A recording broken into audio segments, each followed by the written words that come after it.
So good morning, everybody. It's 10 a.m. and we're about to begin. My name is Olli Ruohomäki. I'm a non-resident senior fellow at the Finnish Institute of International Affairs and also the chairman of the board of the Finnish Institute in the Middle East. And we are doing this seminar together with FIIA and FIME.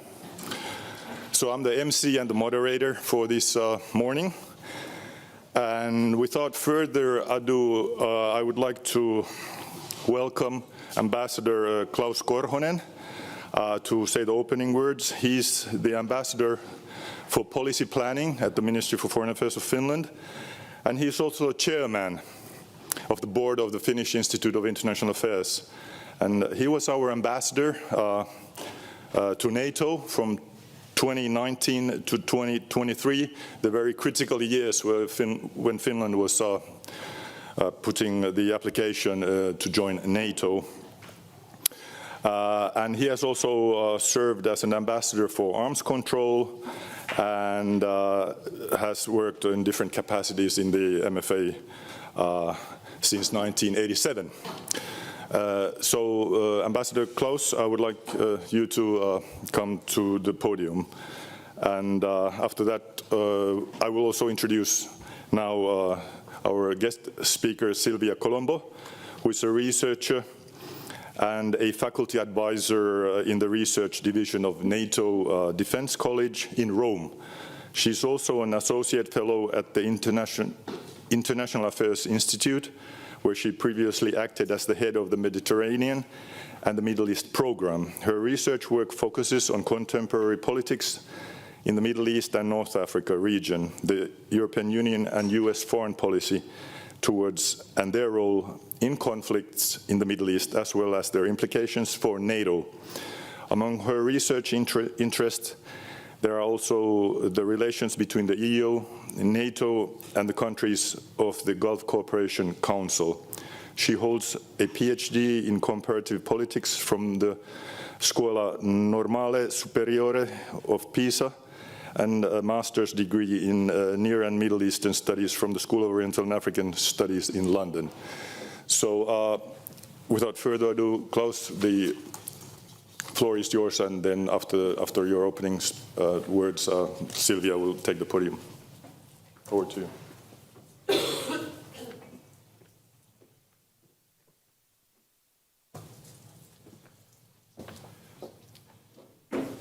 Thank you so much for the introduction.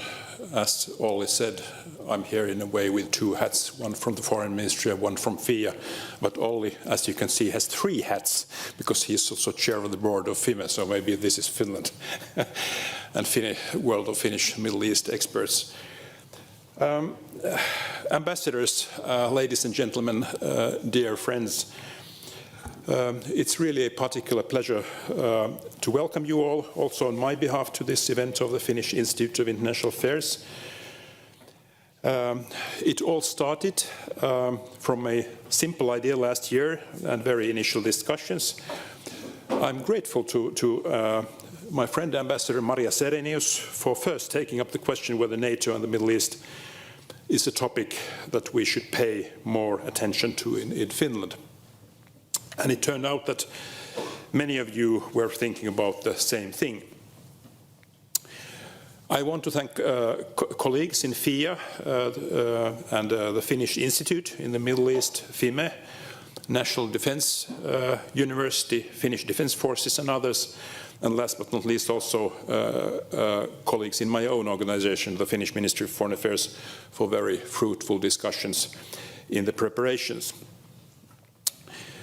Thank you also for the inspiring FIIA briefing paper that Olli, Toni Alaranta and Iiro Särkkä have published just yesterday, NATO and the Middle East, Turkey's threat conceptions and attempts at stability in post-Assad Syria. It's one good basis for our discussions today. As said, I was the head of mission of Finland and later permanent representative to NATO. And I have been involved in the debates on security policy also after that. Our accession to NATO has understandably been very much about integration of Finland to NATO's collective defense, and about security in the Baltic Sea region and the Arctic in Northern Europe. But NATO's 360 degrees approach is a very real thing. Finland has already participated in air policing in the Black Sea region in NATO's southeast, and we should expand our focus. Developments in the Middle East and in Northern Africa affect all of us, and they are particularly important for allies in Southern Europe. Their security is our security. NATO is about solidarity among allies. NATO has 35 partner countries and many different partnerships, particularly with the countries of the wider Middle East. In my own experience, the importance of partnerships was something that everybody was always talking about in the North Atlantic Council. But in the end of the day, it was not easy to get allies to seriously invest in them. It's clear that somebody else will fill the void if NATO is not involved. A point where self-reflection is needed in the alliance. In addition to political dialogue, NATO can offer a wide range of support in security issues, including transnational challenges like terrorism, civil emergencies, and cyber attacks. To conclude, distinguished participants, friends, I had a wonderful visit to NATO Defense College in Rome last December. Representatives of the NDC then pointed out that NATO and the Middle East is a topic where the Defense College has a lot of expertise. One of the benefits of NATO membership is that we can fully enjoy everything that NDC has to offer. So today it's a real pleasure to welcome our keynote speaker, Dr. Silvia Colombo from NATO Defense College to Helsinki, and also to welcome her to take the podium. Thank you.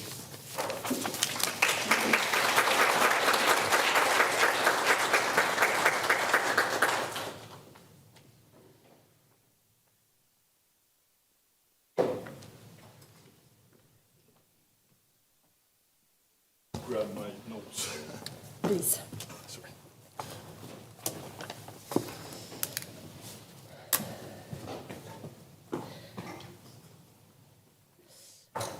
Good morning, and thank you for having me this morning in this very important opportunity for discussion. I would like to thank FIIA and the organizers of this talk, this event, for giving me the opportunity to come to Finland, to Helsinki for the first time, and it's indeed a great pleasure to be here, despite the cold, the weather, and my own cold, so forgive me if I'll be a bit, my voice is a bit down. So the title of my contribution to this discussion, which I hope will be a lively discussion among all of us, is Partnerships in the Making, MENA Perspectives on NATO. And the idea is really to shed light and discuss the present and hopefully also the future of NATO's engagement with an area as complex and broad as the Middle East and North Africa.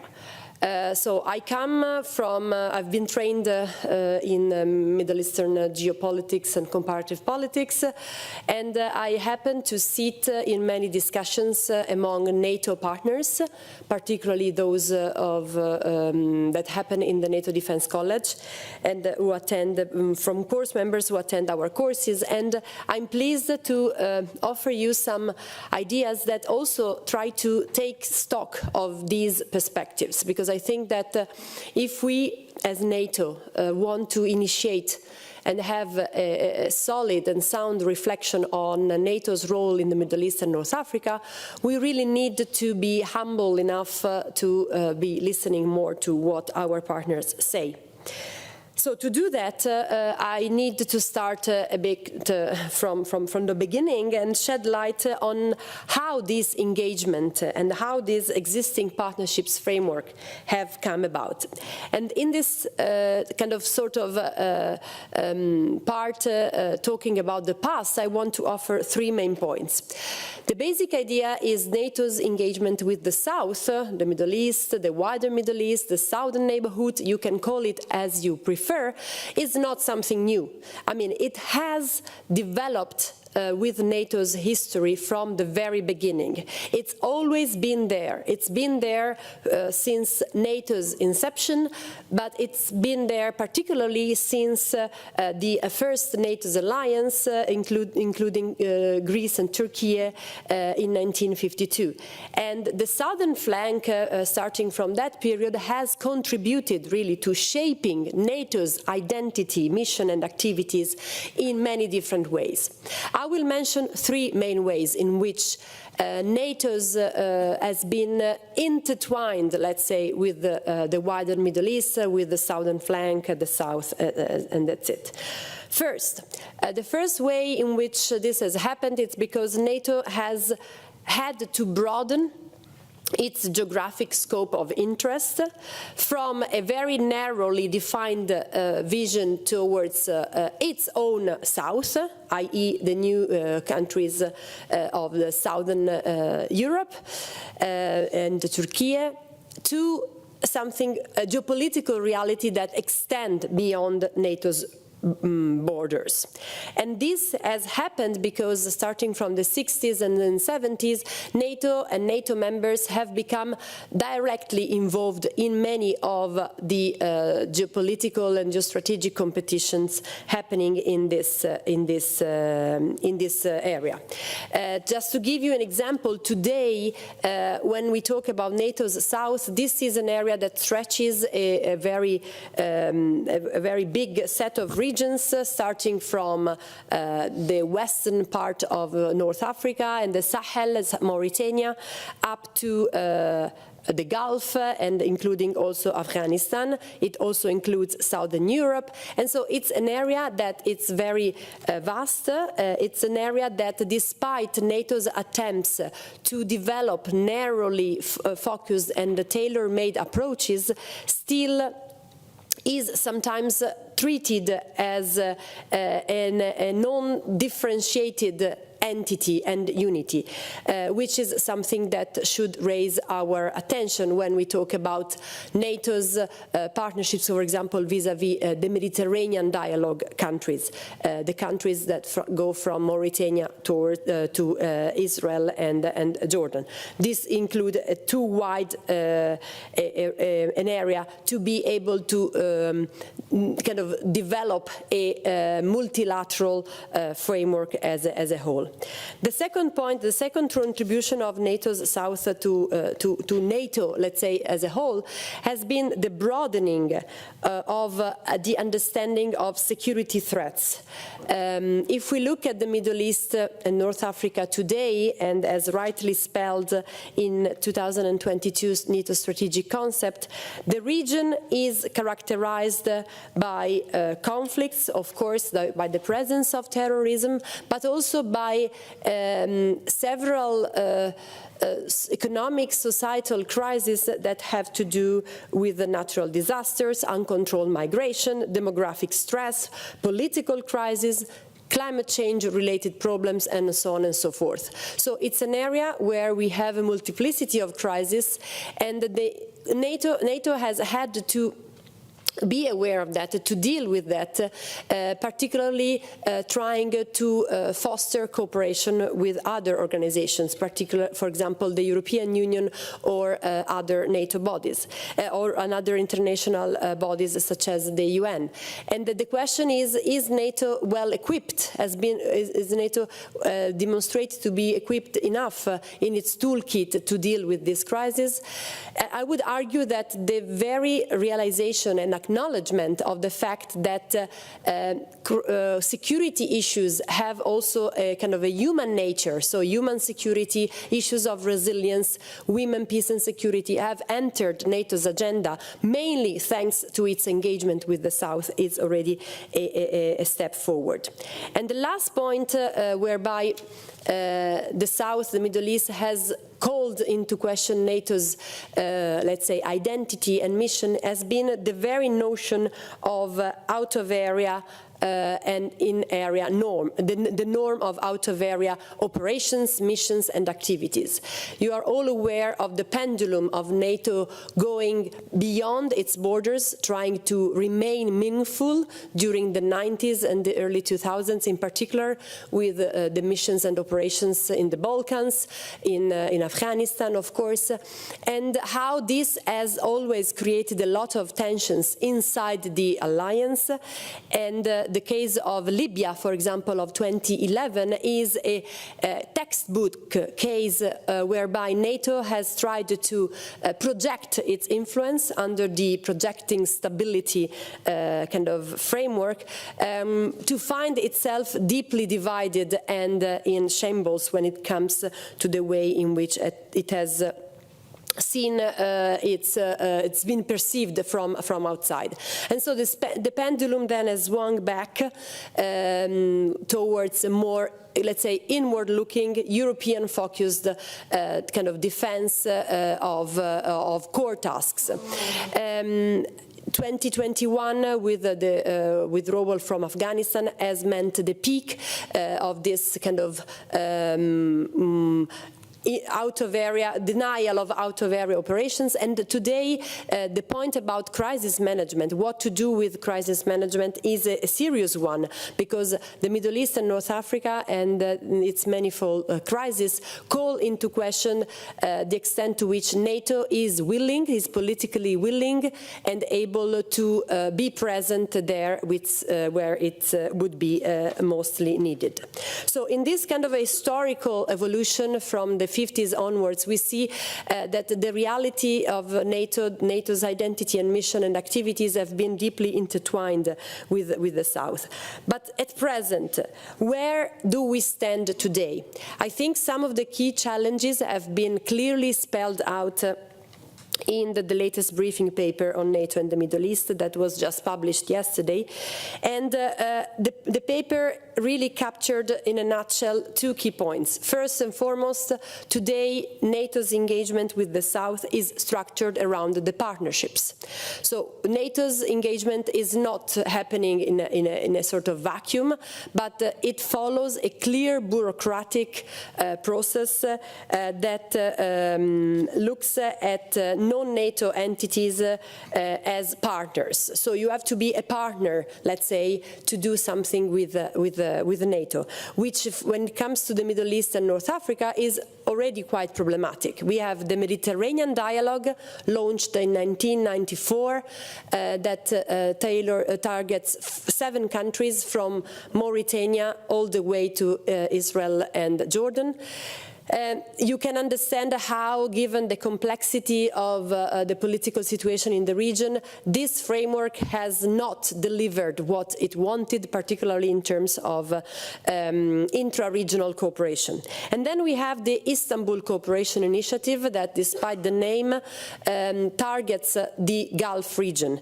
And here again we have a problem, because we only have 4 countries of the Gulf Cooperation Council part of this framework, and Saudi Arabia and Oman do not take part in that. And Saudi Arabia is a big, important player. So we have many gaps in NATO's engagement with the South. The second pillar is cooperative security, as again clearly spelled out in the paper. Cooperative security today means, as in the past, that NATO can be more secure, can defend its stability and security when its partners are stable and secure. How to do that is the big question. And the question is how to make sure that the cooperative security part contributes to deterrence and defense that arguably represents today the first and foremost, the most most important core task of NATO. And as I mentioned, since I mentioned crisis management when it comes to the historical part, I want to come back to a point here. Today, NATO is mostly concerned with crisis prevention, not crisis management.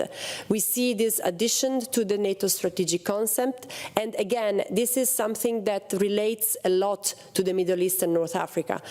Given the security challenges that I mentioned, you can't do direct, there is no appetite for direct military intervention, crisis management as it was done in the past with the NATO operations,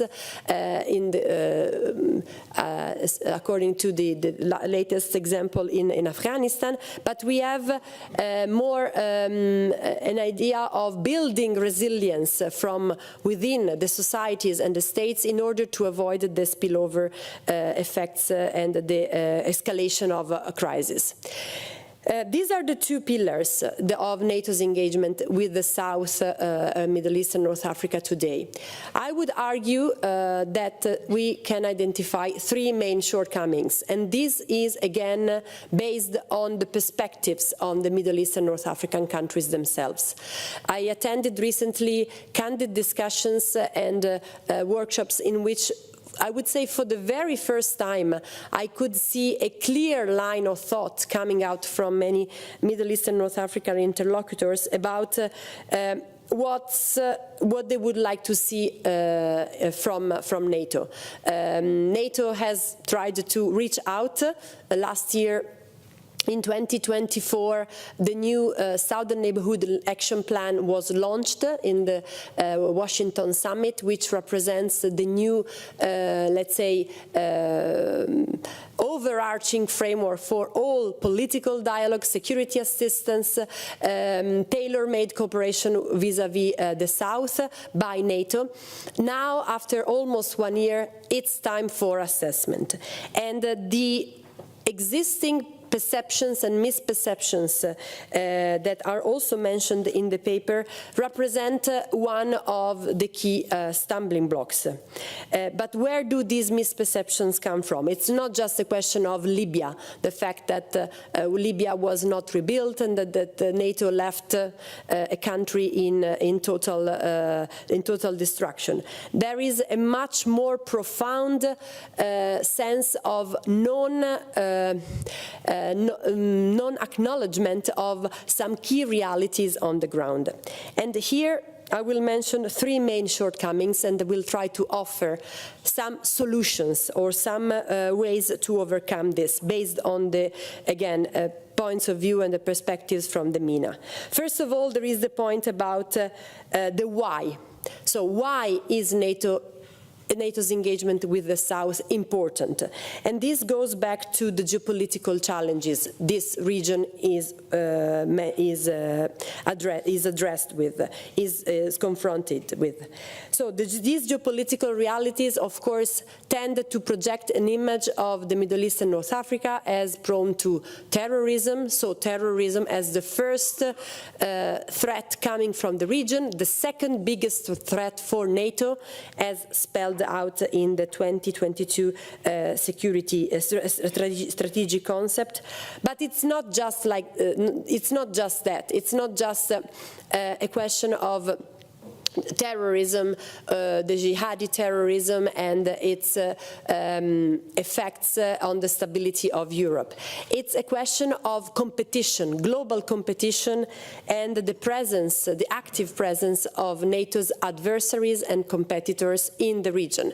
We cannot forget, as also the ambassador mentioned, that China and Russia are two active players in this region, more and more so, not only from an economic perspective. Think about Africa and how it's become really a new frontier for China's economic, but also military activities. If you look at the energy dependence of countries in Asia, this dependence they depend on the Gulf and the Gulf energy resources are more and more, for more than 70% to 75% of the share directed towards this continent. So there is a two-way street which makes the Middle East and North Africa more and more prone to the activities of NATO's adversaries and competitors. This raises a question. What do we do with Russia's presence in the Middle East, in the still existing naval base in Syria? What do we do about Russia's presence and competition in the central and eastern Mediterranean, for example, around the Libyan coast? What do we do with China?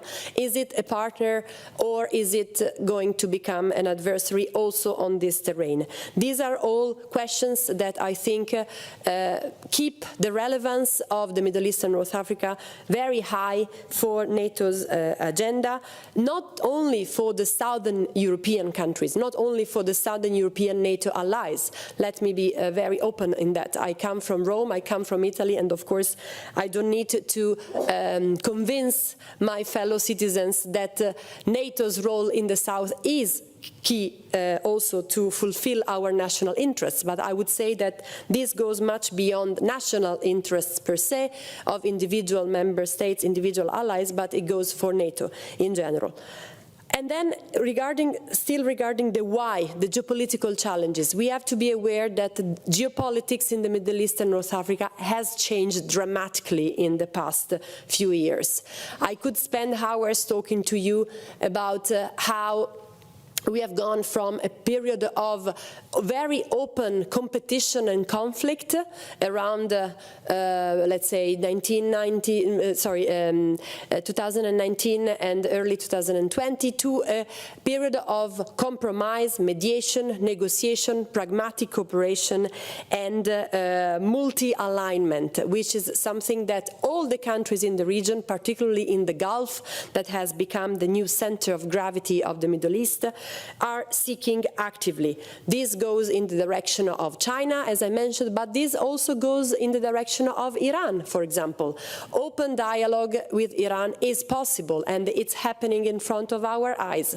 And these are new realities that we needed to grasp, NATO needs to understand, and NATO can contribute to sustaining this grassroots, inside-out security dialogues in order to provide the region with a sort of a security architecture of its own and reducing the dependency of this region from external providers. So it's also a good moment for NATO to be more involved with the region, first by listening more, second by actively promoting some of the new dynamics of cooperation and multi-alignment that are taking place in the region. I want to mention the case of Syria that is openly addressed in the paper, and I'm sure during the panel we will have the chance to explore it further.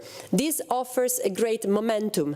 It's not just Syria and, for example, the fight against terrorism, the fight against criminality that represents one of the key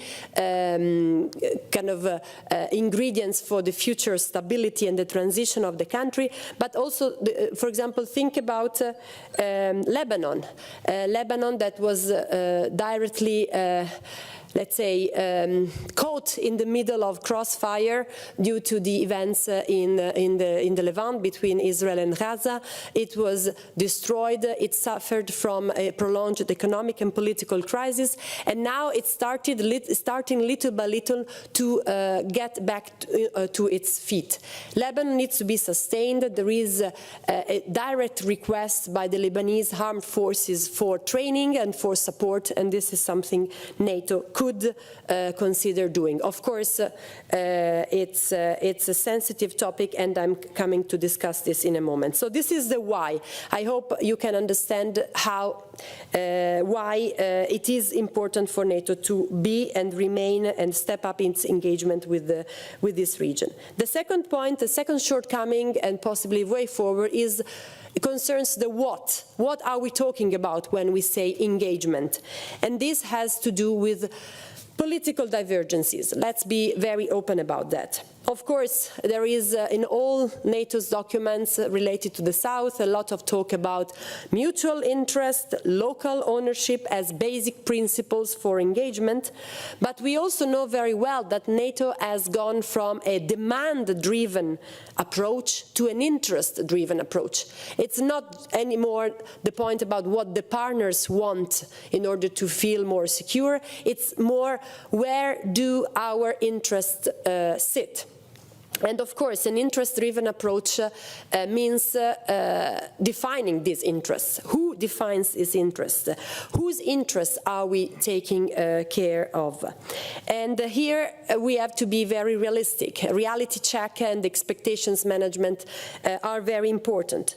There are two main divergences, political divergences. One is the internal versus external divergency, a brutal mismatch between what the partners would want, the priorities, the list of priorities put out by our partners, which have to do mainly with security, yes, the fight against terrorism, cyber, maritime security, Syria, Lebanon and Gaza.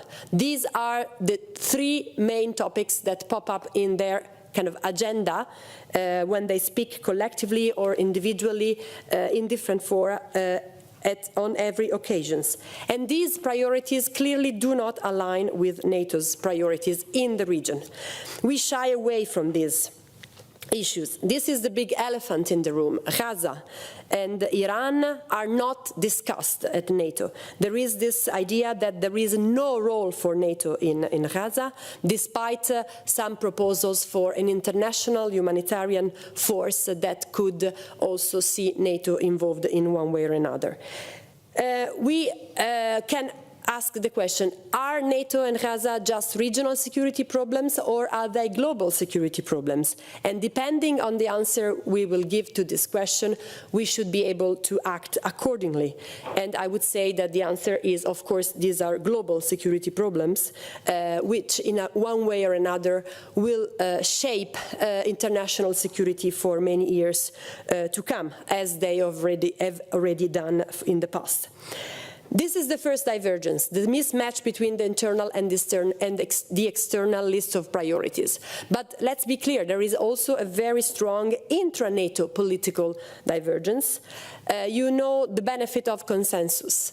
We seek consensus on every occasion, and this is the strength of NATO. Let me be clear on that. It's not a liability, it's actually a big strength of NATO, the fact that all the member states or the allies are prepared to discuss and reach consensus.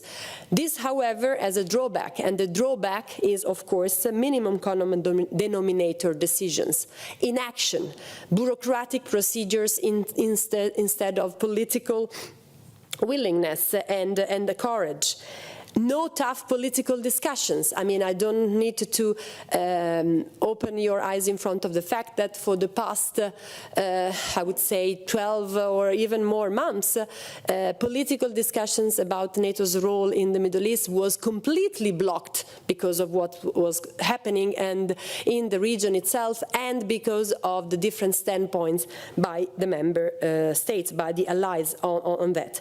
Of course, it's something we need to deal with. There is no magic wand for that, but a bit more of political willingness and courage to take up these discussions would be something welcome from the point of view, from the perspective of the MENA countries. This is something that they are really trying to get out of us.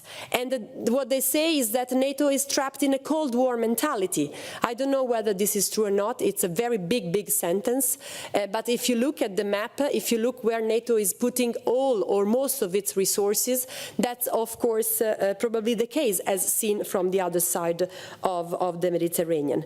And what they ask is the possibility to co-design, to co-produce some of the very activities and interventions that target the partner. We are very far from this right now, and we are very far from having a clear strategy strategy regarding political dialogue. So there is this really, again, a mismatch between the practical technical cooperation that NATO offers to its partners and the political dialogue side.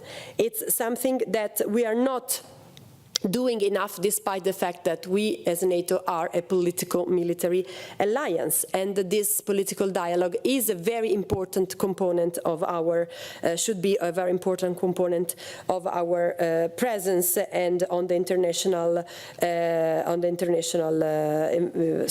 environment. Third point, so we have gone through the why it is important, this engagement is key, the what, the need for political dialogue and to closing the gap between the priorities that our partners put on the table and our own interests. And the third is, of course, the how, which goes down to the operationalization of the partnerships. What do we offer to our partners on the basis of all this? Of course, there is a lot of emphasis on practical cooperation, on the partnerships menu. You might have heard about the over 1,000 activities that NATO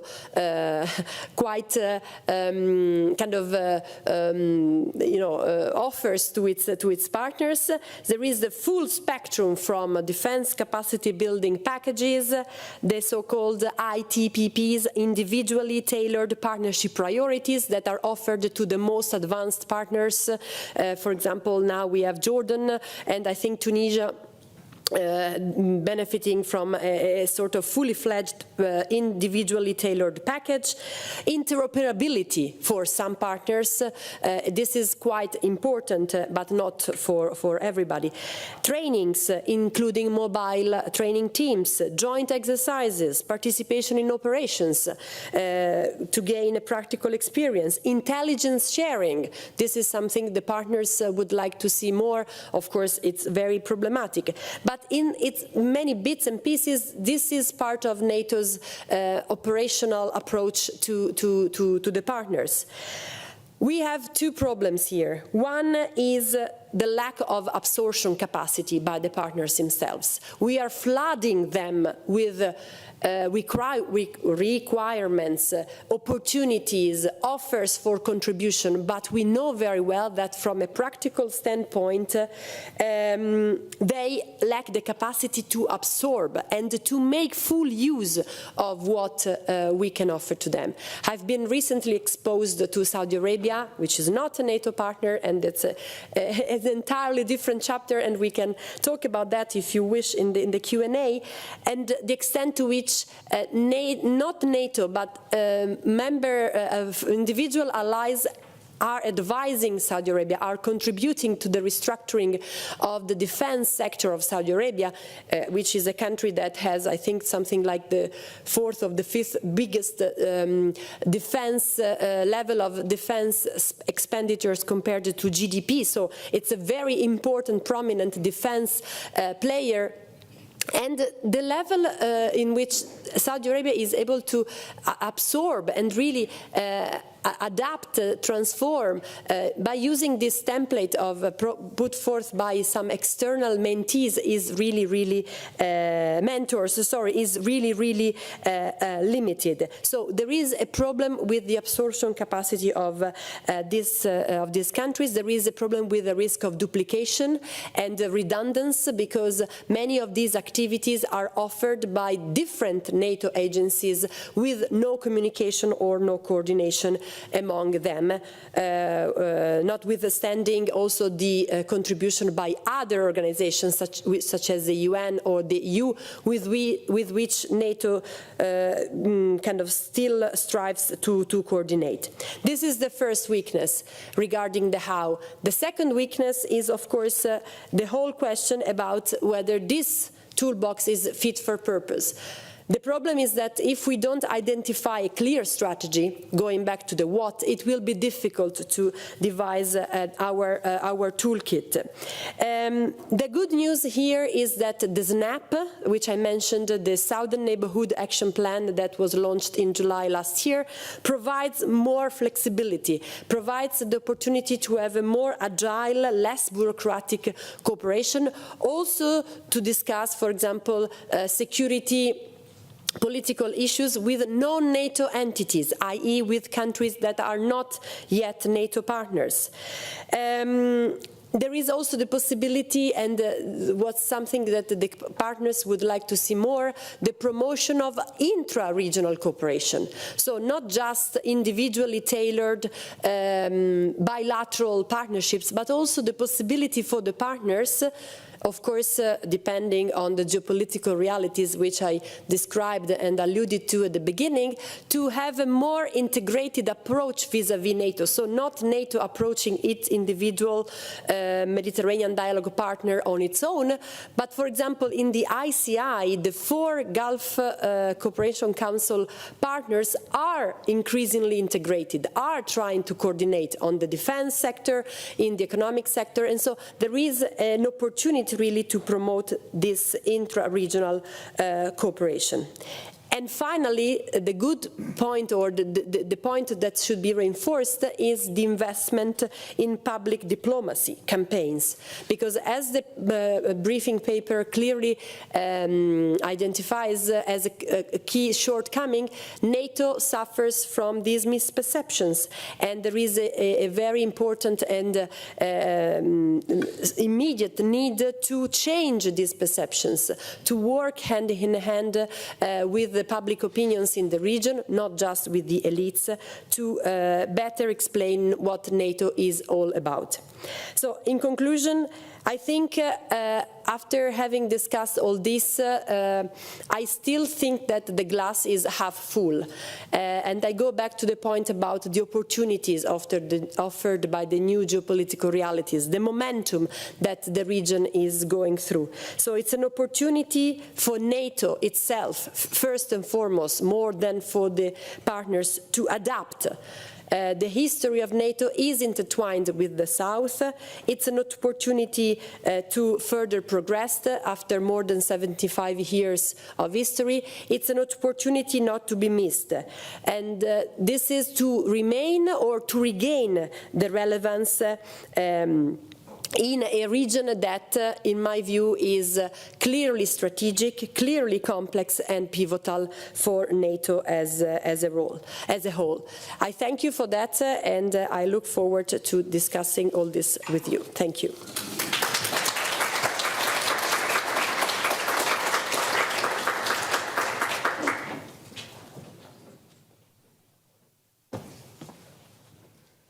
Thank you very much, Silvia, for that excellent and very deep overview of the Alliance's engagement with the Middle East. I would now like to invite all the panelists to the podium, please. And by the way, here is the QR code for the briefing paper that I and Iro Särkkä and Toni Alaranta published yesterday, so you can go and check it out from the FIIA website.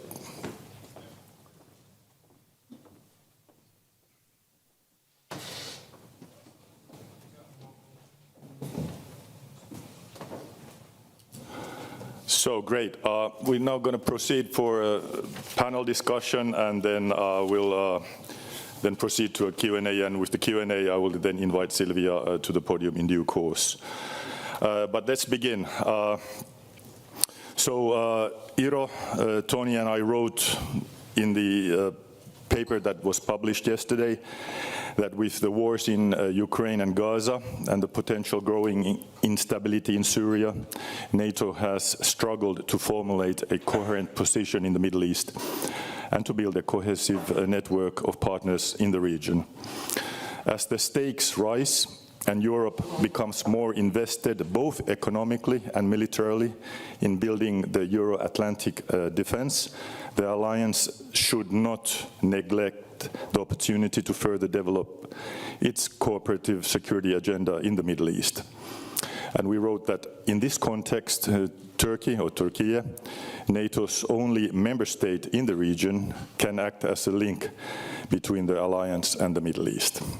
Now we'll have the first round of questions, and I will then first introduce the panelists. So first we have Dr. Iro Särkkä, who is a postdoctoral fellow in the research program for the Finnish foreign policy, Northern European security, and NATO. Her areas of expertise include Finnish, Nordic and European foreign policy, NATO, French foreign and domestic policy, as well as questions of political behavior. Recently, her research interests have included national NATO collective defense and deterrence, security in Northern Europe and Baltic Sea area, Finnish foreign policy, and so forth.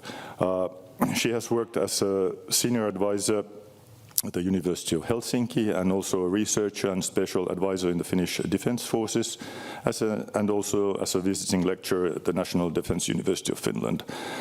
I will introduce each speaker as we proceed with the questions, but I will now ask the first question from Iro. Before we will dwell particularly on Turkey, can you briefly highlight NATO's presence in the region after 9/11, as well as the positive engagement of the cooperative security agenda that we sort of spelled out in the briefing paper? The floor is yours.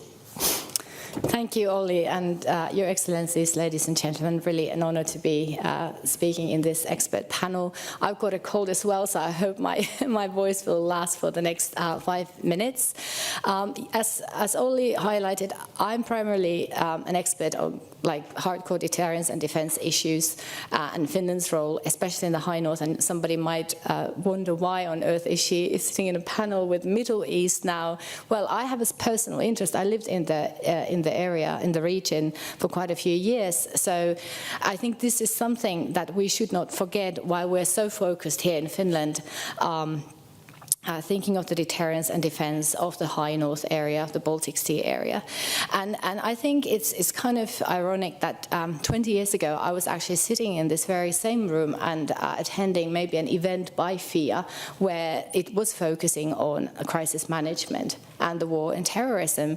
And so quickly things have changed. Well, it has taken 20 years, but now we hear very little about what is NATO's role in this regard at all. So in this paper that we wrote, Olli and Toni together, we wanted to start by highlighting the different types of tasks that NATO has taken in the Middle East. And it is apparent, as Silvia in her keynote highlighted, that it's been through 2 major tasks.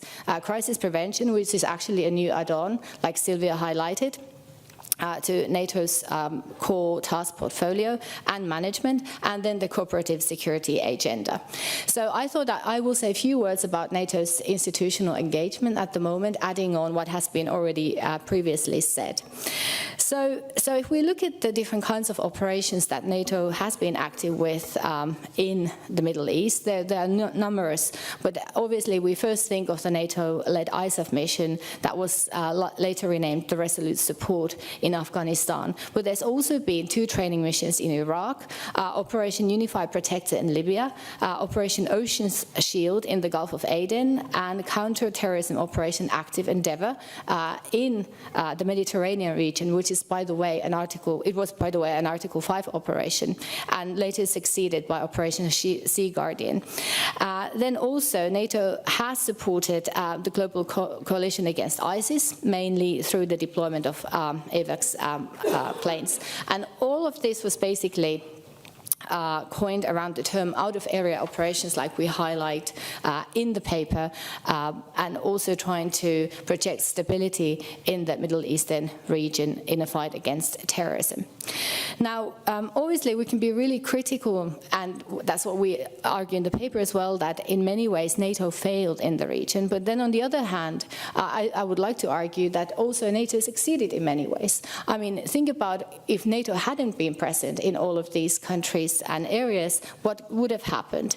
Obviously, the failed attempts, such as Libya in 2011, that actually ended up contributing to long-term instability in the region in 2021, when NATO withdrew from Afghanistan, or NATO's absence from the Syrian civil war. Then on the positive side of the coin, NATO's other core task, cooperative security, that is actually been a core task for many decades already. NATO is seeking to pursue an active dialogue and practical cooperation with a range of partner countries. And like Ambassador Korhonen already highlighted, there are actually 35 non-member countries that are NATO's NATO's partner countries currently, and this is something that I think we focus a lot less in our policy debates here in Finland. Then we have the different dialogues. Silvia pointed out the Mediterranean dialogue, which is actually the oldest one, then the Istanbul Cooperation Initiative that was launched in 2004 at the NATO Istanbul Summit. And I do see that maybe next year when Turkey is organizing NATO's summit, that we might see some new developments in this regard. And then there's also, to add on, the Partners Across the Globe program, which is not actually a formal partnership structure that NATO organizes, but it seeks to address the different global partners, and within this program, Iraq is also a member. Saudi Arabia is obviously missing from this group, and this is a huge loss because it's a huge power player in the region. There are a number of activities that was already previously highlighted that have been included in these partnerships, such as defense planning, for instance, combating terrorism, non-proliferation of weapons of mass destruction, civil preparedness, cyber defense, also women, peace and security cooperation, also tackling the different kinds of chemical, biological, radiological and nuclear threats, maritime security, not to mention a few. So I do agree with Silvia, like she highlighted in her keynote, that now it's time for NATO to think a step further how to develop these partnerships and to meet the requirements and needs of each of the countries in the region. Thank you. Thank you very much for that, Iro. I will now like to turn to Dr. Toni Alaranta. He's a senior research fellow in the European Union Research Program at FIIA. And before joining FIIA in the spring of 2014, Toni conducted his postdoc studies at the Middle East Technical University in Ankara, Turkey, and at the Tallinn University in Estonia. Toni's expertise includes Turkey's domestic and foreign policies, in particular Turkey's relations with the European Union, US and Russia, the Kurds in international relations, the Middle East, in world politics, Europe, Middle East relations, the Cyprus question, strategic cultures, and political Islam. Toni is really like the walking encyclopedia on matters relating to Turkey in Finland. Toni, I would like to ask you that with Iro's contextualization in mind, just what she expanded on NATO's role in the Middle East in the past, I would like you to comment, what does Turkey's role as a link between the alliance and the Middle East actually mean? We have spelled out some of the points in the paper, but I'd like you to expand on that. Over to you. Thanks. Thank you, Olli. Yeah, I think we could start answering this question just shortly defining how Turkey sees its role in the world at large. So there has been what I call some sort of transformed state identity in Turkey. If we compare how Turkey acted as a state during the Cold War, in the bipolar setting of the Cold War, and the change has happened since the end of the Cold War. Turkey has been seeking strategic autonomy, aiming to become more independent from the West, and also implementing this kind of multi-vector foreign policy. So this is just a reminder that this multi-alignment does not only apply to the NATO's Middle Eastern partners, but it also applies to one of the key member states, which is Turkey. Regarding Turkey's role in the Middle East, there can be made a rough distinction between a more constructive and positive element, and then a more disruptive and more problematic element. So, and this is also in terms of periodization. So in the early 2000s, let's say from 2002 to 2010, there was this constructive attempt by Turkey to increase the regional interdependence. So we can talk about the logic of strategic independence during the interdependence during that period. So that Turkey was basically trying to advance regional cooperation, especially in terms of economic regional cooperation initiatives, trying to be this kind of peace builder or mediator, taking that kind of role in the Middle East. And also at this stage, one could make a comparison with the kind of integration ideas that the EU has always trying to implement in Europe. So there was this positive period, Turkey being a constructive power in the Middle East. But then from 2010 onwards, after the start of the Arab popular revolts, once called Arab Spring, Turkey took a much more assertive and even aggressive posture, trying to get its and now I'm referring to the governing party, the incumbent party of President Erdogan, the Justice and Development Party, which has this kind of backroots in political Islam in Turkey. Since 2010, Turkey tried to manufacture this kind of regime changes in the region, trying to push Muslim Brotherhood groups into power in various states, such as in Tunisia, Egypt, and most of all in Syria. And this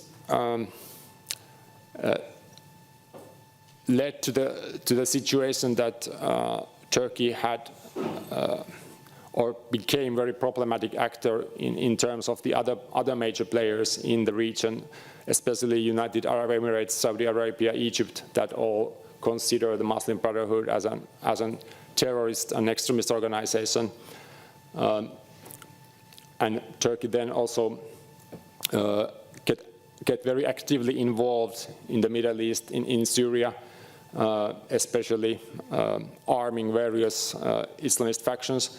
And this then points to the current situation that this tradition, this legacy has both positive and negative consequences, so that Turkey has now basically enabled the Syrian rebels to end the Assad dictatorship that lasted for many decades. But on the other hand, the players that are in power in Syria now have this Salafi jihadist background, and there is this tricky task now that Turkey can help if things go nicely, to transform into a more this kind of state-building regime in Syria.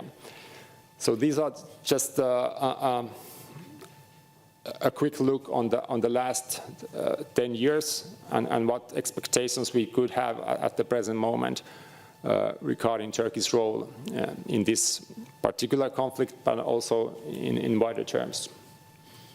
Thank you. Thanks for that, Tony. I will now then turn to Dr. Juha Mäkelä. He's Chief of Information Technology Division at the Finnish Defence Research Agency. Lieutenant Colonel Mäkelä specializes in the study of Middle Eastern armed forces and security policy, including issues of regional power balance and military interests of major powers in the broader Middle East. In 2011, he worked as a visiting researcher at the Al-Ahram Center for Political and Strategic Research in Cairo, Egypt. And from 2019 to 2022, he served as Finland's defense attaché in Turkey, with cross-accreditations in Lebanon and Georgia. In his current role, he serves as the head of department at the Finnish Defense Research Agency. He holds the title of Doctor of Military Science and earned his PhD in 2023 on the topic of the role of securocracies in the Middle East. That is, the security elites of Egypt and Jordan after Arab Spring from 2011 to 2021. So, Juha, you have indeed served in the Middle East and also studied the conflicts in the Middle East. In your view, what are the opportunities and challenges for NATO to actually play a meaningful role in the region? Thank you, Olli. Distinguished audience. Dr. Silvia already touched upon the political level of NATO and the Middle Eastern partners, so I will go down to the military operational and tactical level, and I will give you some ideas and viewpoints so how NATO can contribute for the partnerships. For the first, in the world there is no crisis response operations, neither war fighting that is not conducted by NATO standards. So NATO is the biggest standardization organization for war fighting, and it mainly starts from the command control communications. NATO programs for the partners are like a buffet. So there are some enhanced partners who want to evaluate their own military units, whether naval, ground forces or air forces, to the level that they can operate in the same operational area with the NATO forces.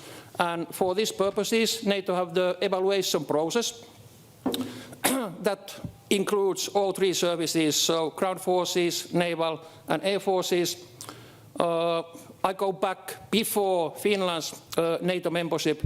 I was myself a battalion commander for the Green Berets for the Costa Jägers 2014. So my unit at that time went through the NATO combat readiness evaluation and maritime evaluation, because Costa Jägers have the operational area both on land and on the sea.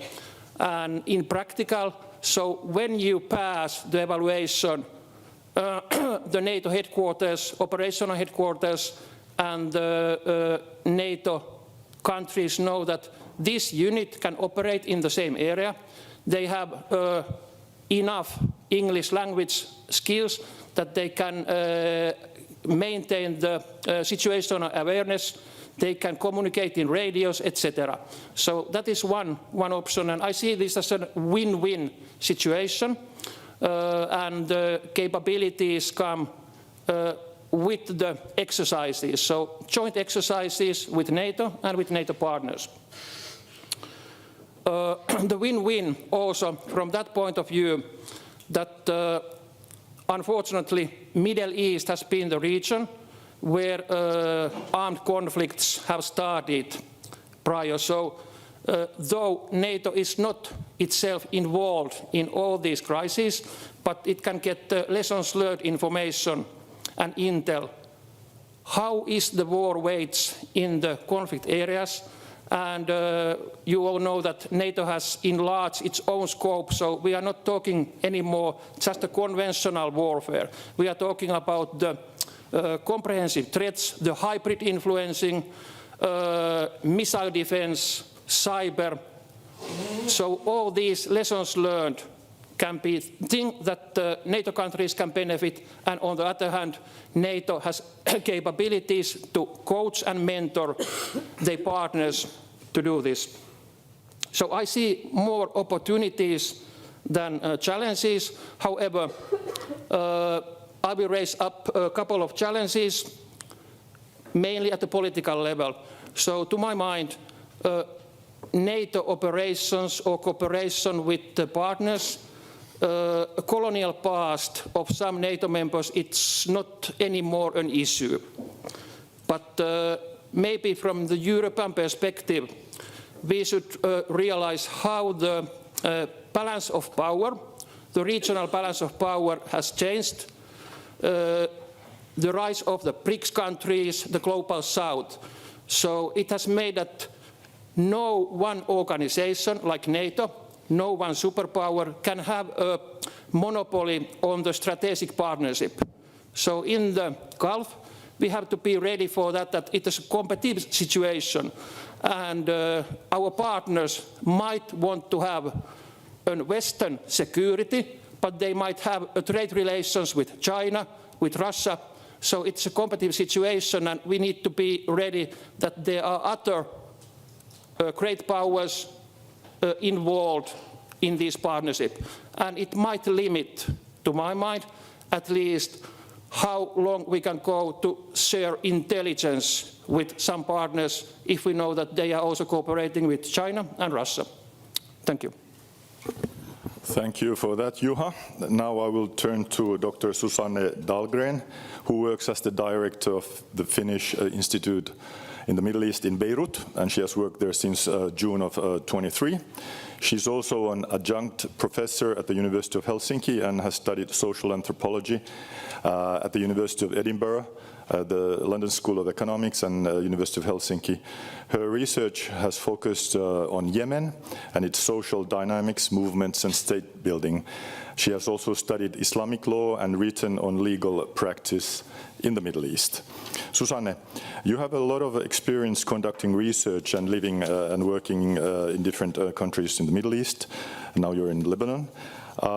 What are the general perceptions of the population at large, and I'm referring particularly to civil society, vis-à-vis NATO in the region?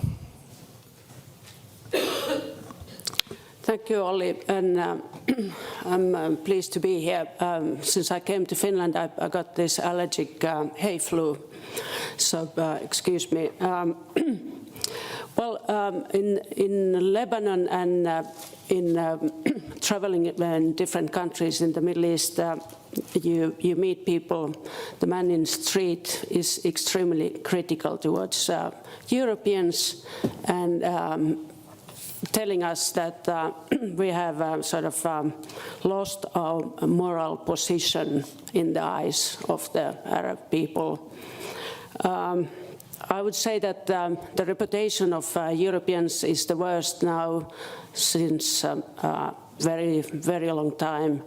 And I don't have to speak about the Americans because the US reputation hasn't been very, very good since long time. And obviously the Biden administration and now the Trump administration and even administrations before that have promoted their interests in alliance with Israeli interests in the Middle East, which is obviously not very popular among the Arab people. But let's speak about the European reputation. It's a sort of moral double standard that we are now facing, and I have come to the conclusion that in the level of soft power, as it is called in the military language, our worst enemy in the Middle East is us. So this is how bad it is. NATO has obviously had a long time cooperation with different partners in the Middle East, like as Silvia described. And I would point out that when we talk about the global south or south of Europe, we have to make a distinction about whom we are talking about. And Silvia also pointed out that there is a cleavage between the country's elites and the popular masses. And this obviously came very much manifested in the 2011 and 2019 popular uprisings in different countries.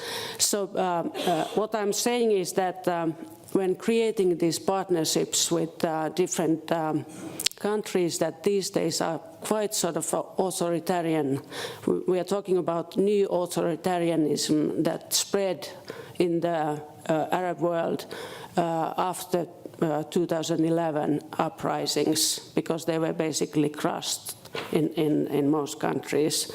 So what is the sort of reputation of NATO having partnership with this kind of regimes and their armies, taken into consideration that the presence of army in many of these countries is to protect the elite from their own people. So that's the meaning of defense in many countries. I suppose I end here. Thank you. Okay, thanks for that, Susanne. That was the first round. Then we'll have a second round. We have until 11:30. Then we'll move to the Q&A. So with the second round, Iro, what can we expect how NATO's cooperative security agenda will develop in the near future, but keeping in mind that Turkey is hosting NATO summit in 2026. So how could Finland be active in this regard? What role we have? Thanks. Okay. Yes, I think now comes maybe the more analytical and critical part of my speech. So I think it starts by understanding that the context of the wider Middle East, that even though we are so focused here in Europe in the war in Ukraine, I think we need to understand that the Middle East is connected in a kind of global strategic arc also to the European security concerns, and globally many powers are trying to protect their own strategic interests in the region. We talked about already the United States. We talked about, we actually didn't talk about China and Russia, I think. But I think these are the three global powers that all have their say in the region. And then we have a number of European powers as well that are trying to formulate their positions, such as France, for instance, that's been one of my research interests lately. So I think what needs to be, if you think of the low-hanging fruits, well, obviously, to further develop those current initiatives that are on the table. So, for instance, for Finland, I think we could think of areas such as women, peace and security that could be easily developed between Finland and the Middle Eastern countries. And Finland could actually vocally become one of the countries that advances such an agenda. I think we need to work closely with the regional partners, listening to their needs and helping them to listen to each other. But we have to be also ready to act. And this is, you know, what I totally agree with Susanna is that we shouldn't fall for double standards.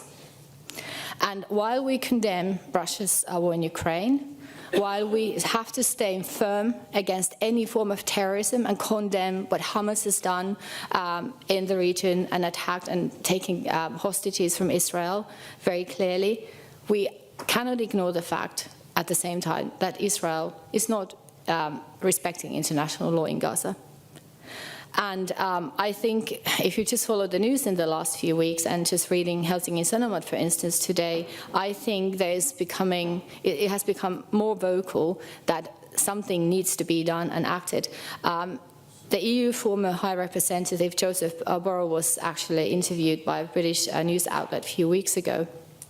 And this is the start of quote. He said, 3 times more explosive power has been dropped on Gaza than we used in the Hiroshima bomb. And for months now, nothing has been getting into Gaza. Nothing. No water, no food, no electricity, no fuel, no medical services. So I think what NATO and the NATO countries need to do is to formulate a more clear, a more coherent and sound policy on Middle East and address these questions. I know this will be very difficult, but it needs to be done. So what small countries like Finland should do in this regard? I think we should stop arms exports to countries that do not obey international law. I think we should seek for measures how to mitigate this two-state solution actively and proactively with all the parties. And also in this good personal relations might come to play. Our diplomatic relations, how to hedge the positions with the key global players such as the United States. Thank you. Thanks for that.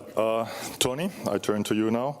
This spring, and actually at the very moment, Turkey has witnessed a peace process between the Turkish state and Kurdistan's Workers' Party, the PKK. How would you describe this process and actually its consequences for Turkey's role in the Middle East, also as a major NATO country?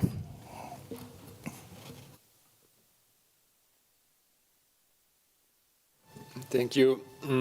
Yeah, this is of course now a highly topical issue that I could easily speak an hour, but I try to be conscious here and make some rough conclusions. The question of the PKK and the Turkish state, of course, this is the question that relates to the Kurdish question in Turkey, which on its part spans the whole Republican history in Turkey since the establishment of the republics in 1923. The crucial issue is that Turkey has had this own distinct threat conception that has really diverged Turkey's foreign policy issues from other NATO members. And now we are at this crucial threshold that this might change. The PKK has now declared that it will dissolve itself as an organization and it will end its armed struggle against Turkey. So there is a clear window of opportunity now that we can only hope that the Turkish state authorities, state representatives are able to utilize so that there would be a chance to actually end this over 40 years old conflict, armed conflict. This would of course make it a lot more easier for NATO and Turkey to cooperate in many issues. Most specifically in the field of anti-terrorism, because much of that, from Turkey's perspective, has concentrated on fighting the PKK. So there is a real chance in this sense, and this could make Turkey's role more clear and the cooperation with other NATO members easier in the future if things go well. This also has a direct link to the current issues in Syria. As you are probably well aware, the Syrian branch of the PKK has held an autonomous region in northern Syria for a decade now. It is armed and politically supported by the US because its role in fighting the ISIS, the Islamic terrorist organization. And the crucial question in this regard is that whether this PKK announcement that it will end its armed struggle and dissolve itself will also apply to the Syrian branch of the group, and this is still an open question. But it will ease the tension in Syria, and it will probably halt Turkey's attempts to get involved militarily in Syria. this positive development has that kind of, it creates that kind of expectations at least.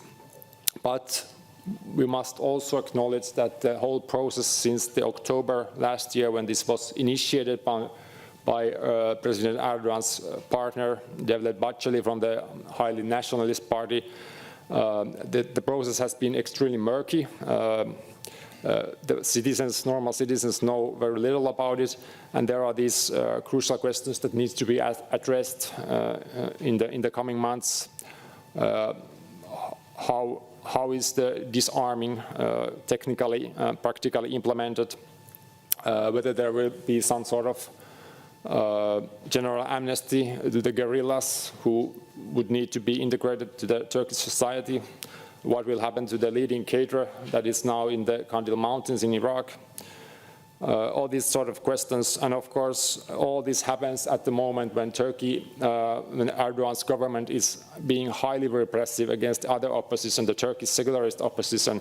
So in order to gain popular legitimacy in Turkey, all these issues need to be debated at the same time.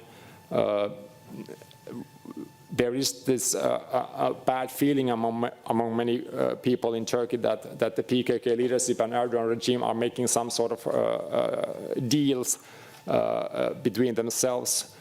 And of course, that does not create general acceptance to the process. So there's a lot of hope, but there are also many question marks, and this will also reflect to the wider region in Iraq, in Syria, and so on. Thanks. Thanks for that, Tony. Then to Juha. So do you see that Finland's NATO membership has by some way or another changed Finnish defense forces' needs on Middle East expertise and research? And if yes, what changes have taken place or should take place in your view? Thank you, Olli. NATO is about the common defense. And if I take an example of our country, so NATO staff officers are at the moment moving to St. Mikkel, where NATO will establish a multi-corps land component command. So NATO officers from the Middle Europe or South Europe will come and start planning and take share of our threat perceptions. Similarly, in the far north, so there will be a multinational tactical headquarters, forward land compound that will be headed by Sweden. So similarly, due to this common defense, we have to share the threat perceptions of our southern members. And Finland needs to be interested what happens in the NATO's southern flank. And quite often these threats are not similar that we are facing here in North. Maybe my only concrete result when I was defense attaché 3 years in Ankara, I wrote thousands of pages of reports, but I sent report to the headquarters that we need to have a staff officer in Izmir, where NATO is having its operational land compound command, and since 24 we have had a staff officer there. And because the operational headquarters are doing emergency planning in 360 degrees, so this Izmir for the land forces is doing operational plans for the north, east, south. So it's very important that we have a person who at least gets the information. Within NATO, you have a lot of Middle East experience, but because the integration, Finland joined on the 4th April 23, we are still a young NATO member, and I think the integration process is very long. Our Defense Command said that it will never end, so NATO is developing dynamically, and of course we need to keep pace on that development. So Finland needs to be present in the operations that deal with the southern threats. We have one EU example, so Finnish maritime officers are part of the EU Aspides, securing the maritime traffic in the Red Sea. And due that we are just in the beginning of this integration, so we have manned the operational headquarters, but maybe in the future.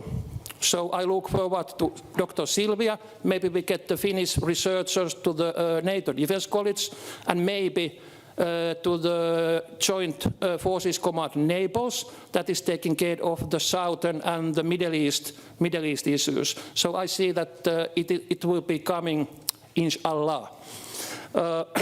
Finally, what Finland can contribute for the NATO. So Dr. Silvia was talking about conflict prevention.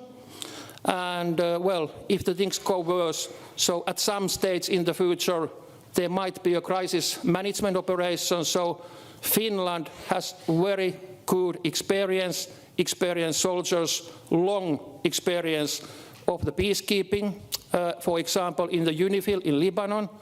And our peace mediation capabilities, I just referred to Martti Ahtisaari, the CMI, are very unique. So we have an ecosystem of peace mediation, peacekeeping. That is something that Finland can offer for NATO. Thank you. Thank you for that. Very thoughtful ideas.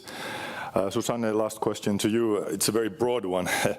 In your view, what are Finland's interests in the Middle East, and what does, in your view, Finland seek in the region, and how do these interests fit with our NATO membership? Yeah, thank you for the question. I think I will point out 3 points, like our president. So first is that the Finnish interest in the Middle East at large is to sell the Finnish school. It's our education export, which is it's not very much present in the media. That Finland is actually investing quite profoundly to the idea that education export is our new Nokia. This is how it is sort of framed, that has very little to do with any kind of warfare, but rather peace promotion. And the second point I wanted to raise is that Finland has a very good reputation, like Juha just said, in peace mediation and conflict resolution. So I think that currently the biggest, the largest and most acute conflict in the Middle East obviously is the Gaza war. And in that sense, I think that Finland could take more initiative in finding sort of positive alternatives to these quite horrible schemes that have been presented by the Trump administration and other parties of the conflict. Last summer, 14 Palestinians political parties and organizations gathered in Beijing, and they made a plan for post-war democratic transition in Gaza, meaning that removing Hamas from power and moving towards some sort of joint administration there, and obviously elections, which are highly due. The third point I wanted to raise is that Finland's interest in the Middle East has to do with what Juha just mentioned, also the situation in the Red Sea and this basically the Houthi campaign against global shipping. And as we know, recently the Houthis made a deal with Trump administration about sort of seizing, targeting the ships in the Red Sea. And obviously Trump took all the credit for this and then claiming that it was the air bombings that sort of resulted in this deal. I would say that it's much more complicated question, and we know that there are these negotiations going on between US and Iranian administrations about the Iranian nuclear deal. That is highly linked, of course, to the question of how the Houthis sort of pursue their situation as part of the axis of resistance. The second thing is that there seems to be happening quite a lot actually now in the Red Sea, and one of the issues is that there are several countries that aim at establishing a military base in Somaliland, and one of those countries is Israel. So there are many issues that are sort of moving now in the Middle East, and thus I would say that these American air bombings in Yemen, they have, and the Israeli ones also, they have basically only created much more severe humanitarian crisis in the war-torn Yemen, rather than sort of made the Houthis to submit to ceasefire deal, which I consider quite temporal. Okay, thanks for that. Now we'll proceed to the Q&A. We have about 15 minutes, and Silvia, I'd like to invite you over here.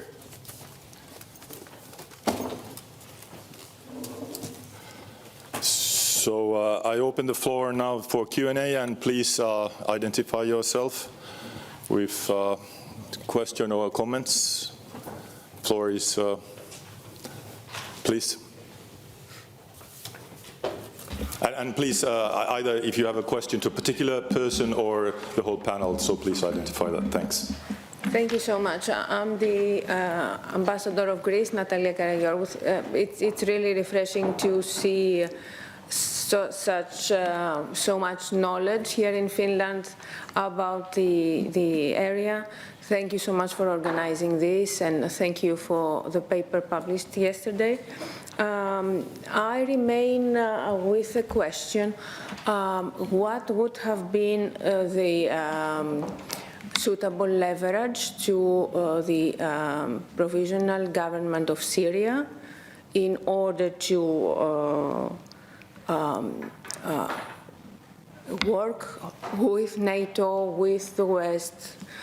And what would have been an effective way to balance legitimate interests of one state that would be a mediator or link, and how to balance them with NATO purposes? Thank you. Thank you, Ambassador.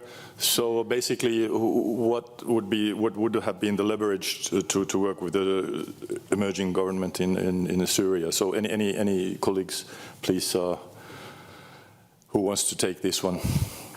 Well, I can Thanks. just offer a few thoughts, and then well, thank you for this question. I think that I mean, in the specific case of Syria, contemplating an engagement by NATO is indeed quite premature.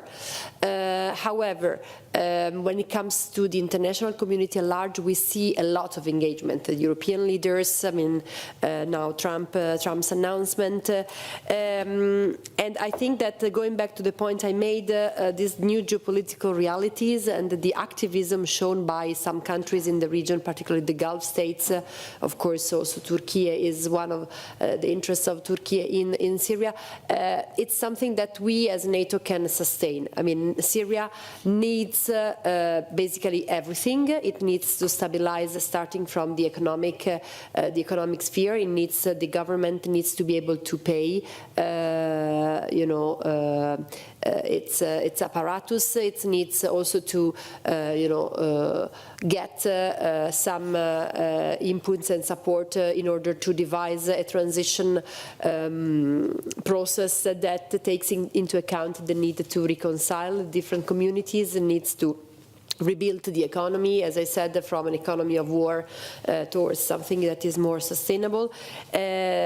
And I think that there are lots of efforts going on in the regional basis, in the region, that needs to be sustained. So it's welcome to see the talks about sanctions being upheld.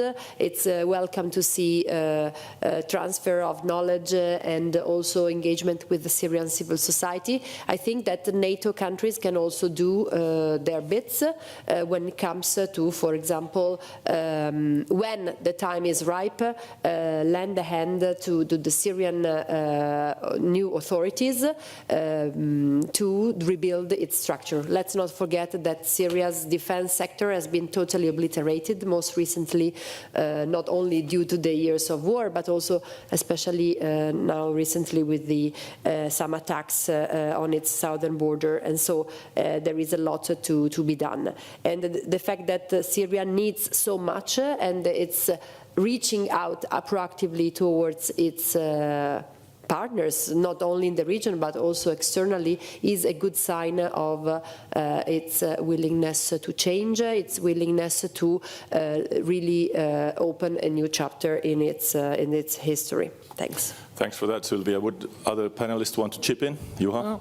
I could continue from the military point of view. So for the first, I assess that it will have a very big impact that Syria will become a peaceful and stable country. So it's in the interest of NATO, it's in the interest of Europe, it's in the interest of all Syrian neighbors. And positive signs are that embassies are going back to Damascus, and opening EU delegation has already opened its own facilities. What comes to the security sector reform, so it will be a huge task to unite all these armed groups that joined against Assad regime, and it will have a very important role because the government needs to control all its own territories. And whether NATO will have a role in that, at least Turkey is already having a role. So Turkey has a preliminary agreement to train the Syrian new armed forces, and Turkey's track record is quite good because it has done same in Somalia, where Turkey is running the military academy of Somali army. Turkey's experience here is very, because it's a Muslim country and going alone quite well with its Arab neighbors. So Turkey is very attractive cooperation partner. They themselves advertise their military technology, that the partners get the NATO standard equipments with Asian prices, and this is of course something that is very, very lucrative for the Syria also. And as Dr. Silvia said, there is a huge need for the reform, because the all Assad time military equipment is actually destroyed, and it was 30, 40 years old military technology. So there is a big markets also to make the security sector reform. Thank you. Thanks, Juha. Toni, would you like to chip in?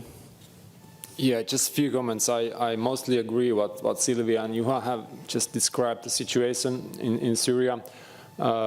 There are some rather thorny issues as well going on. The one thing is that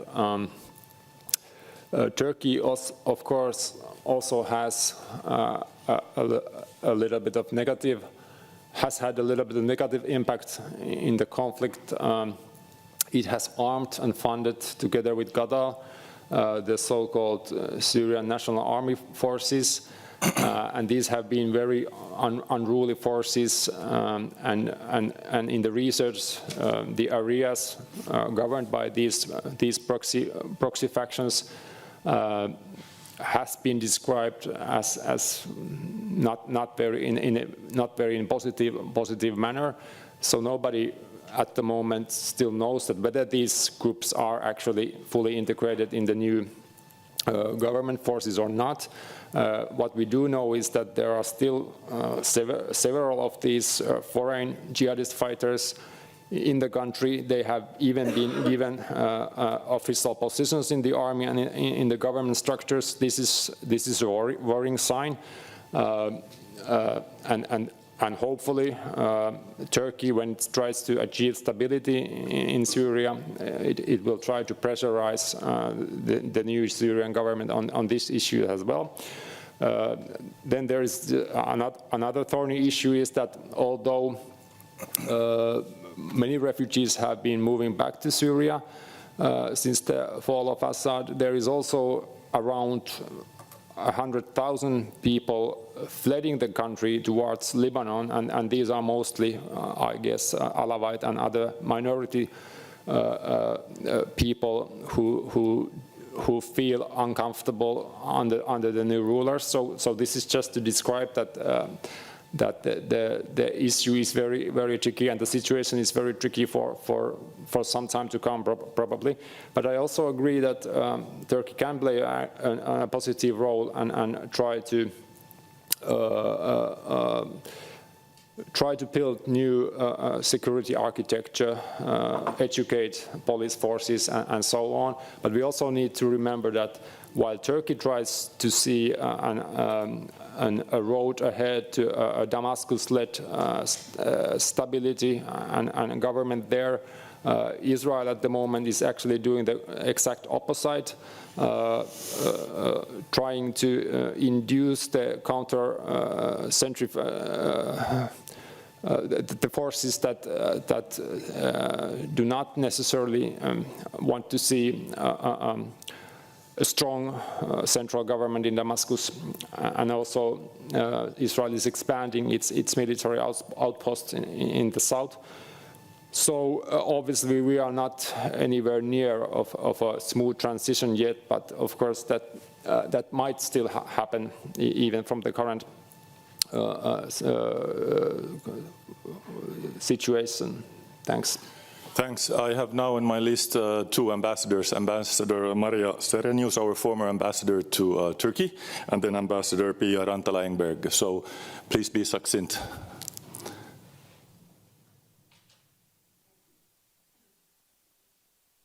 No, it should be green or red.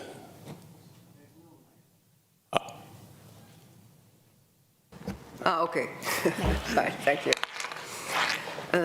Multi-alignment is the global trend at the moment, and this is valid also within NATO countries, in Middle East and in Turkey. As a result, there is everybody is facing a competitive situation regarding the partnerships. When offering the partnerships, how do you evaluate or appraise the situation of NATO compared to China and other countries offering partnerships in the present-day world? Another question regarding NATO's policy or strategy regarding Russia in the Middle East, how to contain Russia in the Middle East. Now Russia still has those two bases in Syria, and most likely, according to the latest information, they will be allowed to continue the operations in these bases, and that, of course, opens them more and more possibilities to operate in the MENA region. Also, there was a news a couple of months ago that Russia was given the possibility, or maybe there has been a signing of an agreement regarding a base in Port Sudan. Of course, the situation is very flux, and nobody knows who is governing Port Sudan at the moment. But basically, this trend is a bit worried. So the question to Silvia, what kind of approach NATO is having regarding this process? Okay, thanks. And before Silvia answers that, Ambassador Pia Rantala, just a very short question. We have about 8 minutes and then we have the concluding word, so thanks. Okay, thank you very much. And thank you very much for very eloquent inputs here in this discussion. I would like to ask, you were so very well describing the partners' role and NATO's engagement and NATO offering, the possibility to cooperate with the partner countries in the southern flank, in the south of Mediterranean. My question would be, how keen at this moment those countries are themselves in engaging with NATO. We have seen there have been different phases during the past 2 decades in this cooperation. So at this moment where the Middle East is in such a turmoil, how do you see that? And if you, may I, a very short one. Very short. There's a very short and a very easy question, and a more generic one. We have seen yesterday President Trump being in the Middle East, making this big deal with Saudi Arabia. We see US now engaging with Iran and with Syria. All this taken all together, how do you see the general landscape evolving? Does it make the landslide difference in the region? Obviously, it might be a big deal, a big thing for Israel, for example. Thanks. I will now give the floor actually to our keynote speaker, Silvia, to sort of grapple with these questions very briefly, and then we'll move to the concluding remarks. Thanks. Silvia, over to you. Well, thank you for these questions. I mean, it's we could spend much more time discussing this, because I think you have touched upon in your questions, both of them, touched upon the core of the issue. So I'll try to combine the two, starting perhaps from the second one.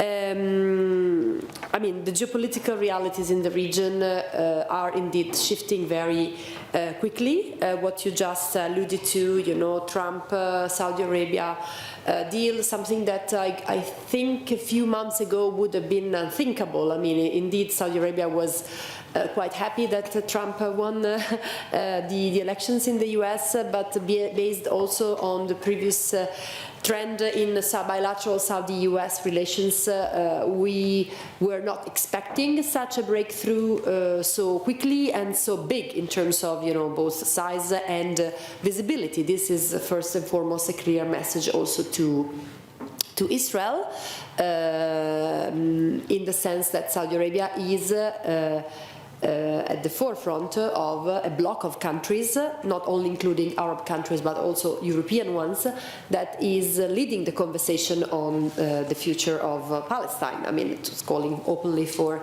the establishment of a Palestinian state as a precondition for any normalization with Israel, and again, and so on and so forth. Then you mentioned the US-Iran open dialogue, which is continuing despite the grim realities on the ground. So I think this means a couple of things. First, very volatile geopolitical realities. Things are happening very quickly, are changing very quickly, and decisions should have been taken yesterday. I mean, we have to be prepared. We can't expect NATO and the European countries in particular just to take their time to reflect and now jump onto the new realities. We have to come prepared to deal with a very turbulent Middle East in terms of this very quickly shifting geopolitical realities. This also creates a deep sense of insecurity in many players in the region. I think Saudi Arabia now is in the kind of more Gulf states in the winning side.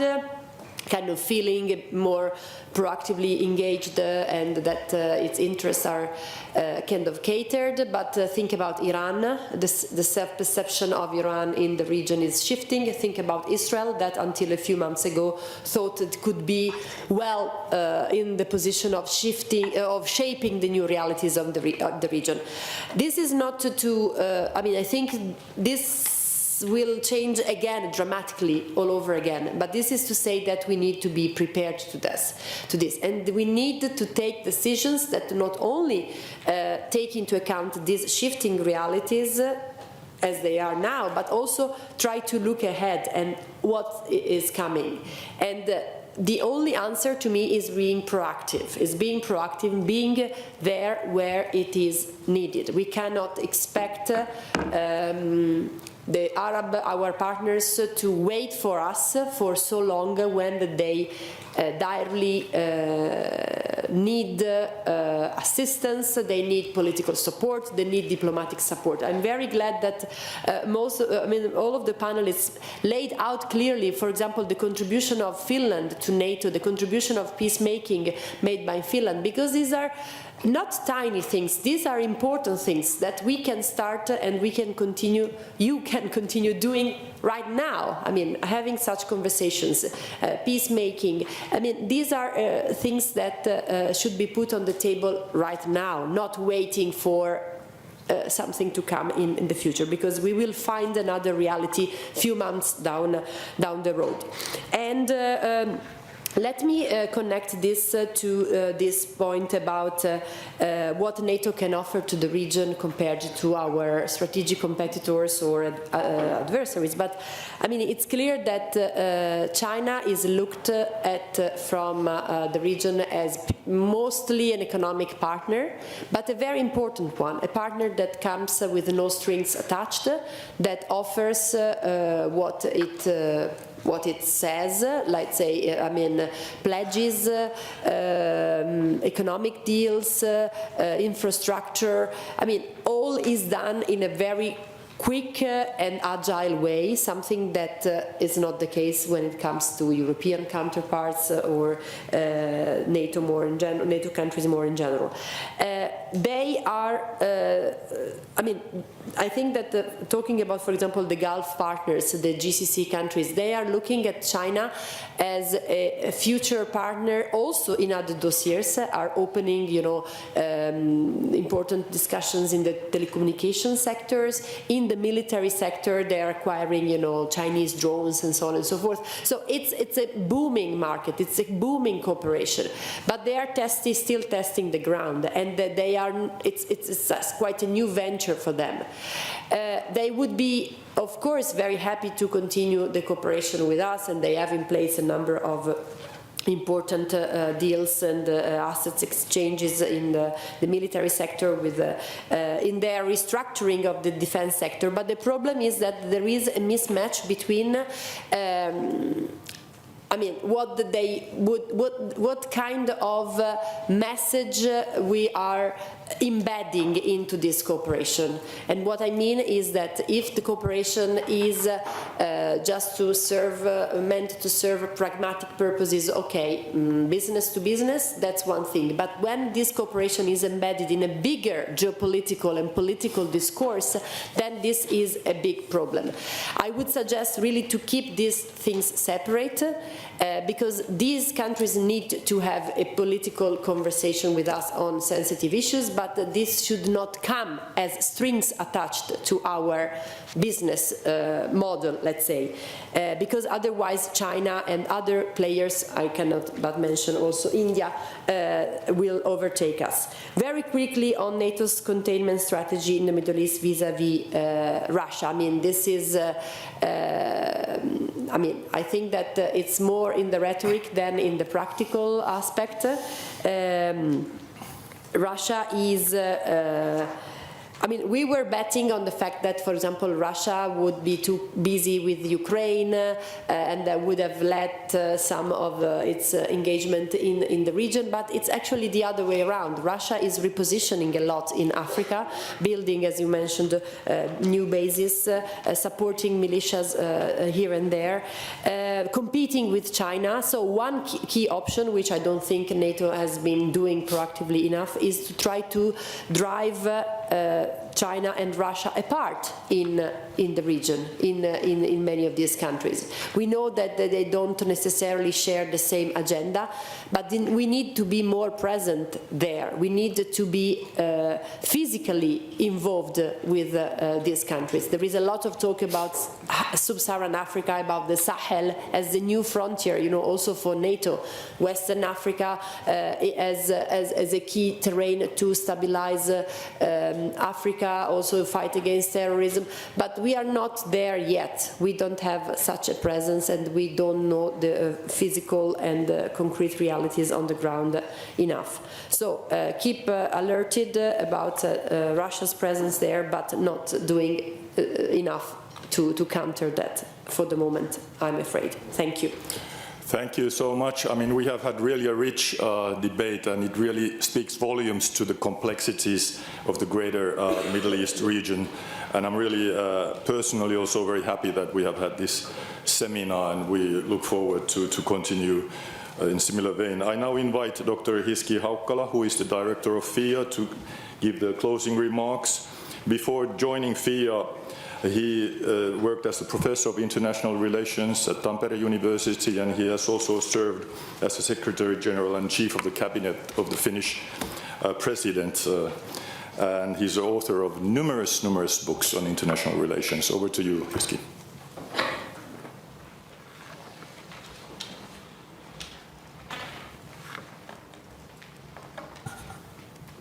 Yes, thank you, Olli, for this kind introduction, and author of numerous books that belong in history. I think most of the topics I was working on are no longer existing or relevant, but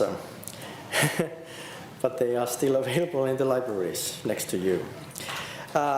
Your Excellencies, ladies and gentlemen, thank you for this opportunity to say a few concluding words. I think what has been a very interesting and important seminar, and obviously a fresh opening for the Finnish Institute of International Affairs as well.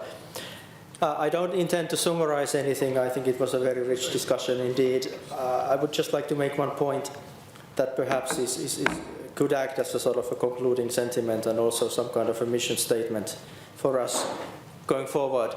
I think for Finland, despite our long partnership with NATO, actually the military and political integration into NATO has entailed what I would call a steep learning curve. And I think that has perhaps and quite possibly come to a surprise to the Finns as well, that it wasn't really a completely 100% ready turnkey membership, but we have actually had to learn a lot of new things and also assume a lot of new ideas and structures and ways of operating within the military alliance that are very different to being simply a partner to NATO.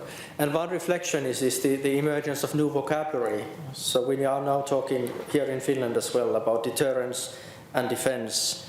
We are making increasingly references to increasing our nuclear IQ, a term which I don't actually personally like very much, to be honest. We are talking about the 360 degrees around NATO. And of course we are trying to learn an endless fleet of different acronyms relating to different working groups and instruments operating within NATO. And I think this seminar here today is a reflection that Finland and obviously the Finnish Institute of International Affairs takes this notion of 360 degrees very, very seriously indeed. And I think there is still an awful lot to learn for Finland and also the Finnish Institute when it comes to the Middle Eastern and I would say Mediterranean security dynamics, North Africa, and obviously the role of NATO in the region and what it entails for Finland as an ally to be part of these conversations and these increasingly volatile and interesting and dynamic security dynamics that we have been discussing here today. Obviously, this southern dimension of sorts is not entirely new. I remember back in the 1990s when we were promoting the northern dimension of the European Union, there was a clear understanding and realization that we need to pay attention to the southern dimension as well. And that's basically when Finland got much more interested in the sort of the MENA cooperation and the dynamics in the Mediterranean, obviously including the Middle East as well. But this time, of course, it is very much different. We have a security commitment, a defense commitment that is undergirding this interest. And of course, the topics and conversations we are having about the region today are very, very different to the ones we were having 25, 30 years ago.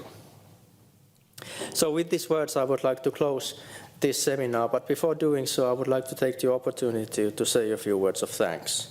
So first of all, I would like to thank our chairman, Ambassador Klaus Korhonen, but equally importantly, Ambassador Maria Serenius for the initiative, for actually spurring us to engage with this topic and start to organize this event and the seminar. I would also like to thank our team at the Finnish Institute, the researchers who took up the challenge, obviously based on their vast expertise, wrote the paper and developed the seminar, and which we have been able to enjoy today. I would also like to thank Dr. Colombo for accepting the invitation and delivering the keynote and engaging us in the conversation. And equally, I would like to thank the Finnish Institute in the Middle East for partnering with us and making this event a success. And finally, I would like to thank and also sing praise to our all hardworking, all dancing, all singing, amazing events team that always makes this magic happen. And I'm really happy and proud to be working alongside all of you. So with these words, I close this seminar and I wish you all a very good day. Thank you so much.